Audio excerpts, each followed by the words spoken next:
get what the problem is, why they don't want to be there. Winning is one thing, I get that, but there's more to it than just losing. What are your thoughts on the Dobson trade? The Islanders pretty interested, it seems like, in trying to get back into the draft for Hagens, sorry. But they lose Dobson here, $9.5 million to Montreal. What are your thoughts on that trade? I like it for Montreal. I think, for whatever reason, he didn't seem to be appreciated on the island. Right. You know what? I know there's some warts to his game. I get all that, but he puts up. He's capable of being a 70-point guy. You've seen that. I think Montreal is a real nice fit for him. I don't know why they were so. I've listened to this for 2 years that they weren't happy with him. I know he doesn't play the physical game. He's got to be tougher in front of his own net. He's a quality kid. He's a PEI kid. He's a Summerside kid. Quality, great family. I like it for Dobson because I think he needed a change.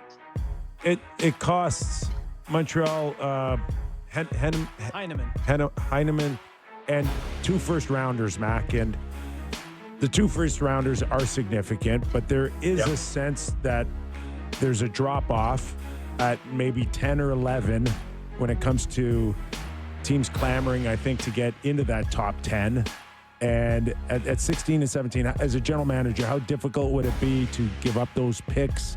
And do you recall always at your draft table where you just hit a hard line on where the talent drops? Yeah, everybody knows where the talent drops. It's in every draft. It could be, it could be as high as 3. I remember a draft where, Cam Barker went 3rd overall, and it was a major drop-off after, Malkin and Ovechkin. Malkin, and Cam Barker went number 3. So, it drops off early in some stages, and typically you get to the mid numbers. And I think often back to when Getzlaf and Perry went late first round. We were praying we were going to get Perry in the second round because we had the second pick in the second round. And he goes, 25 to Anaheim. Getzlaf was a late first round pick that people liked him, but nobody saw the 2 of them becoming Hall of Famers, I'll tell you that. So there's drop-offs every year, and it varies. But, and you don't know. You get guys, I had a couple of 7th-round picks that played 900 games in the NHL. Chris. So, it's all over the map each year. So tonight is the theme of your book, Draft Day, is it not? Do you feel a special affiliation to this event tonight? Are you selling copies?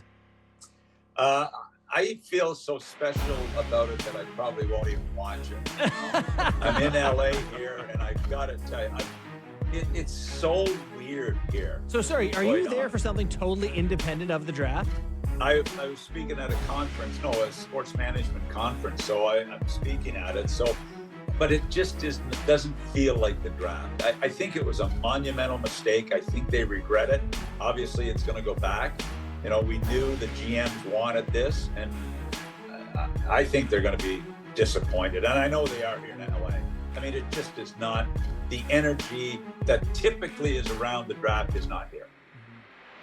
Mac, part of the news coming in, and it's been fast and furious the last 24 hours, is an agreement on a new CBA that runs 4 years here. Contracts somewhat shorter at 6 and 7 years now. And, various of other smaller details coming in now as well. But how important is labor piece here for the league, the players, and maybe a few sponsors out there? Certainly, a new television agreement as well here at Sportsnet. Look, I remember, and you do as well as I do, how bitter it was in the Good Now era. It was really tough sledding. I saw Ron Hainsey this morning, congratulate him on the deal. You know what? I think it's really important, and I think the players have got a good thing going. I know there's a few little things at the end that were, sticking points, but pretty minor in the whole scheme of things. I like it. I think it's good to have it out of the way. I think Marty Walsh, I haven't seen the details of it, but I think Marty and Ron Hainsey are to be commended, to get this done this fast.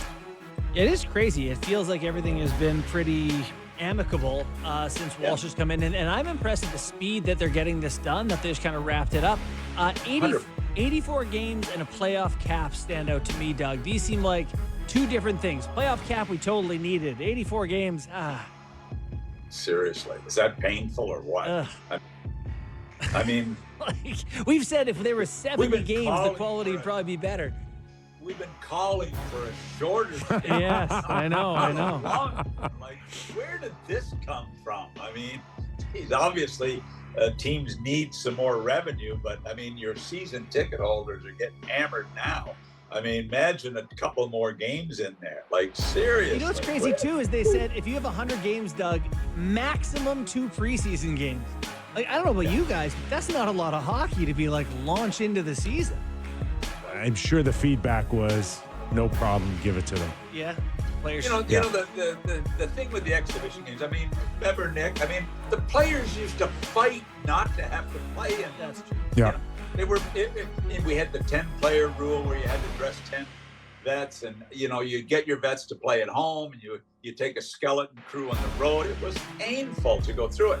When I started in Columbus, we put the 9 exhibition games in our season ticket package, and I got away with it. I got away with it for a couple of years, and then it didn't go over so well. So, Detroit always wanted to play the full lineup of exhibition games because they had it in their season ticket package, and it was a home run for teams.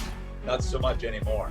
It sounds like the loophole, the long-term injury reserve loophole is closed up here. Yeah, so does Kucherov need a new T-shirt? Say on that? I didn't hear. What's the ruling on the it sounds like there's a lot of details to how specifically it's going to work, but there will be some sort of cap similar to the regular season cap. So you can't bring in a guy the second the season ends who makes $10 million. Right. So the injury thing, he has to be, they can't fake it anymore. Yeah, if you're going to come back. Not that teams were faking it, but I think a couple of might have been. Maybe fudging it a little bit. And can you put goalie equipment on? Because I can get you a full-time job as a e-bug. We're becoming the NBA now. I told you they travel with 5 practice players, because they don't want to wear and tear on their players. Like, I don't know how the owners put up with this. I really don't. The money they're spending. What's an e-bug going to cost? No, but it's not that. It's just another body that you don't need. Really. I mean, like, seriously, guys. Like, I mean, why wouldn't they just dress the chef? Hire a chef. They have been. Chef, They've been dressing the chef, and it's embarrassing for the league. Okay, I'm all for peace. I'm all for peace with the CBA, but when you start, like, can you imagine an intense conversation on now a dress code? They've got a CBA dress, like, can't enforce a dress code anymore. This might be the most embarrassing thing I've heard in a CBA in history. That there's no dress code. There is no more dress code. Can you imagine top lawyers getting together and having this discussion? Can you wear sneakers with the suit? Who brought this up? I want to know who brought this up. Yeah, but what has been the dress code? A suit-ish, suit no tie. No longer required to dress in any specific way. I don't know. Let me ask you guys: would you make your guys still? Would you still say to your team, "We're dressing up here," or do you just not care? Just look like a pro, right? At the end of the day, just look like a pro. My team's still dressing up. I think it's bush league. I really do. I don't think it should be written there. I think the team should deal with their own players and say, "Hey, we expect you to dress." When did this become important? Like, did some player get mad and say, "Go to the CBA"? I grew up watching Sittler and McDonald, my heroes. I don't ever recall once wondering what they're wearing to the game. It used to be a big part of our pregame show.